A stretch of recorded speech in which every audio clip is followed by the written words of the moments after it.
Hi guys, how are you doing? So it's evening and I was just stepping out of the house. Then I remembered maybe I can share something that may help one or two people here that has helped me for some time now, over 2 years. And when I was growing up at around 24-25 years there, I started to feel a vacuum inside me, a vacuum that was growing every day, a vacuum that my friends could not feel, a vacuum that my family could not feel, a vacuum that my studies, my research could not feel, a vacuum that was growing bigger and bigger every day. And whenever I would go out with friends, I would feel like the vacuum is growing like with a magnitude of squared. Like it would grow so fast whenever I'm with people.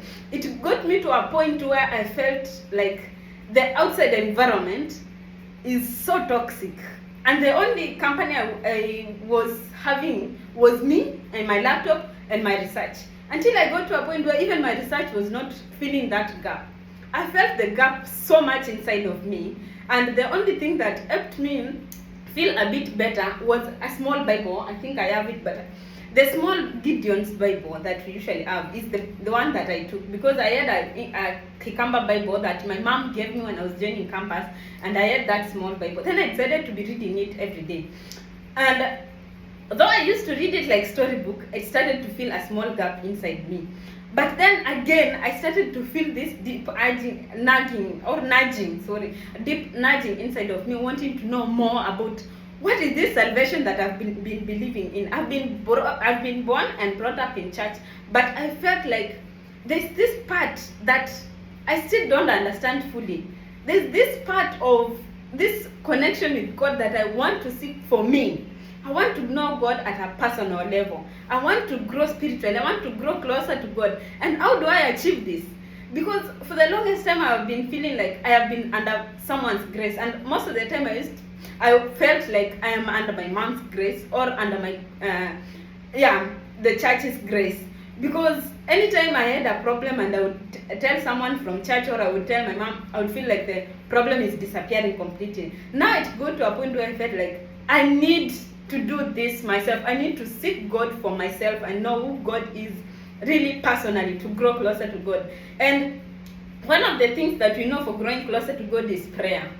Prayer. And in this process of growing closer to God, I just started to learn, to read more. I started to explore more. I started to read blogs on Bibles or on Christianity. I started to watch videos on Christianity to just learn how do I grow closer to God. And on prayer, basically. So I started I learned how to. So in the process, whatever I would learn. So in the process, whatever I would learn, I would note down. I would write down everything that I learned, everything that I feel I have got from maybe a book that I've read that day, Bible book, or from a blog, or from YouTube video. I would note it down. I would write it down. And today I just want to talk about the prayer part. So I decided to write down the prayers that I need to make every day. And I feel over time, it has become part of me, such that every day I can't go a day without saying these prayers. And I feel if you incorporate this in your life, you would feel some difference, and it would help you to grow closer to God, to feel more closer to God, to feel more connected to God. But you have to be genuine from your heart. Not just doing it for the sake of doing it, because some of these things like spiritual growth, it's inside of you, and you can't lie to yourself, you can't lie to God. So this requires personal initiative. So some of the prayers that I wrote down that I need to make every day is what I'm going to talk about here. Maybe the other things I'll talk about later, but one about prayer.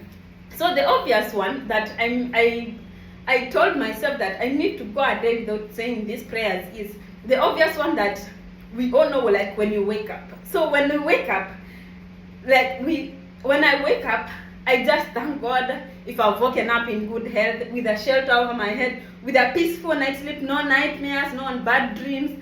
The night was just so peaceful. I just thank God for that. I just thank God for helping me to see throughout the night, for helping me to see the sunrise and the sunshine of the day. I just give the day to God. I just tell Him, help me to see the opportunities of this day. I just thank God for the day, which I know most of us, we all do this. But you have to now just incorporate thanksgiving more of thanksgiving to God in this morning prayer session, because it's beginning of a new day. Just dedicate each and every activity that you are doing, however little it is. Even if you are going to meet your friend, just give every activity to your God for the day, for everything, for the words that you are going to talk, for the thoughts that you are going to think through that day. Basically everything, you give it to God. The other one is before getting out of the house, you pray when you are waking up, but you prepare. Like whenever I get prepared, before I step out of the house, when I hold that door, I remember, I need to pray before I get out of the house, because you don't know what you'll find as you get out of that house. So you pray as you get out of that house. Ask for God's guidance.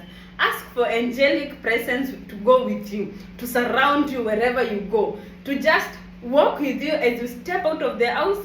Throughout the activities of the day, angels to walk with you and to guide you. And as you come back, angels to also come with you. Because sometimes, have you ever got prepared for the day, and then whenever you just step out of the house, your mood changes? Whenever you just step out of the door of your house, you meet a neighbor there who is so annoying, your mood completely changes, even if you woke up so happy. These are the things that you need to pray about. You pray for God's presence to go with you as you step out, for angelic presence to go with you. The other kind of prayer is if I am going to the office, if I'm going to work, before I start the day's activities. When I get to that office, before I start the activities of the day, I sit down and I thank God. I sit down and I give the work for the day before God. Sometimes I usually have a short devotional, personal devotional with myself. I have a short devotional. I tell myself what I learned through that Bible study session that I have with myself. And if I note something down that has stood out for me, I note it down, I write it down. So, and then I give the activities of the day.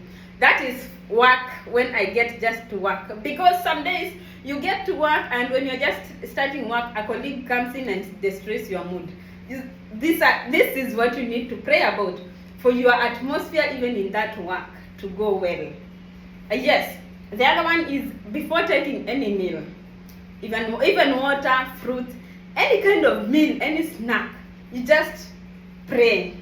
And if you can't, just close your eyes and murmur a prayer. Say it spiritually inside you. Just ask God to bless the food, to bless that tea, to bless that water, to bless that fruit before you take it. And anything you ask God to, if there's anything harmful presence in that food, in that water, in that fruit, that it may not be harmful, it may not have an effect on you. Sometimes it sounds bizarre, but just give it a try. Now, the other one is once I'm done with the day's activities, when the day has come to an end and I'm leaving the office or the class, I just sit down again. If I had goals for that day, I sit down, I evaluate, have I been able to achieve them? If yes, I just thank God that I've been able to achieve the goals of the day. And if I've not been able to achieve them, I just thank God, at least I tried, and I tap myself on the shoulder and I tell myself, at least I gave a try and I did not give up. I just thank God for the achievements that I made, and if not achieved, I still thank God for not making the achievements for that day. And the other one is, once I'm back to my house or to my room, before I open that door to get inside that house, I just thank God again. I pray to God, I thank Him for guiding me since the time I stepped out of that door, and now I have come back safe, in good health, in one piece, with sanity in my head. I thank God, and then I ask God, let your angels walk with me as I step back into my house. And then when I get inside the house, sometimes I also pray. I ask God, thank you for guiding me. From morning I went out and I have come back safe. Guide me for the activities that I'm going to undertake, maybe for the evening before I sleep. And the obvious one, before I sleep again, I just thank God for the activities of the day, for guiding me, and I give the night before God as I go to sleep. I ask Him for shelter over my head. I ask Him for a peaceful night's sleep. I ask Him for angels to surround each and every corner of the room that I'm going to sleep in, to be with my families, to be with my friends, to be with my enemies, and to be with everyone who loves me and who doesn't love me, I just thank God for them, and I pray to God that they all have a peaceful night's sleep. So these are the prayers that I make every day. These are the prayers that I have taught myself of quite some time now, and I felt they have become part of me. So I challenge you today, please give it a trial to grow closer to God for you, for your own personal gain. And especially if you've been born and raised in church, sometimes we tend to not understand this part of looking, like searching or having a relationship with God for ourselves, because sometimes we feel like we are carried by the grace of our parents and we don't tend to have that personal relationship with God. So yes, I challenge you today, try these prayers every day, make them part of you, and if you miss one of them, don't worry, try it more and more, try it every day, and with time it will become part and parcel of you. I hope you learned something from this video, and I hope it will help you and your friend. Please have a nice time, and remember to thank God for everything. Till I see you next time. Bye.